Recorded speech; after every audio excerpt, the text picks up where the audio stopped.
अल्लाह के नाम से जो अत्यंत दयावान असीम दया वाला है। अलिफ लाम मीम। यह एक ऐसी किताब है जिसके बारे में कोई संदेह नहीं है।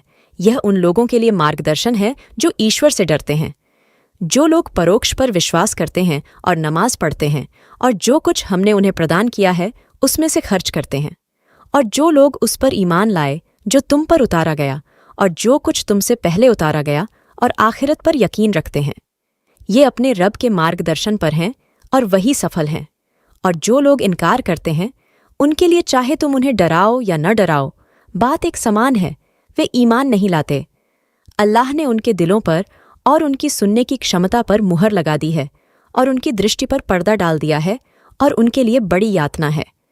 और लोगों में वे लोग भी हैं जो कहते हैं हम ईश्वर और अंतिम दिन पर विश्वास करते हैं, परंतु वे ईमान वाले नहीं हैं। वे परमेश्वर को और विश्वास करने वालों को धोखा देते हैं, परंतु अपने आप को छोड़ और किसी को धोखा नहीं देते, और उन्हें कुछ समझ नहीं आता।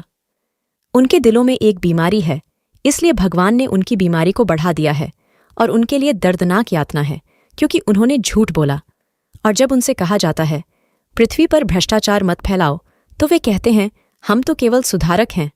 सचमुच वे ही भ्रष्टाचारी हैं, परंतु उन्हें इसका एहसास नहीं है। और जब उनसे कहा जाता है कि जैसा लोग ईमान लाए हैं वैसा ही ईमान लाओ, तो वे कहते हैं क्या हमें मूर्खों की तरह ईमान लाना चाहिए? सचमुच वे मूर्ख हैं, परंतु नहीं जानते।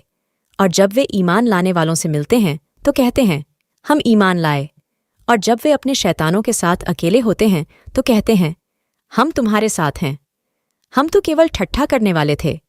परमेश्वर उनका मजाक उड़ाता है और उन्हें इसका एहसास हुए बिना ही अपराध जारी रखने के लिए छोड़ देता है। वही लोग हैं जिन्होंने गुमराही मोल ले ली और सीधा रास्ता छोड़ दिया, तो उनका व्यापार लाभदायक न रहा और वे मार्ग पर न रहे।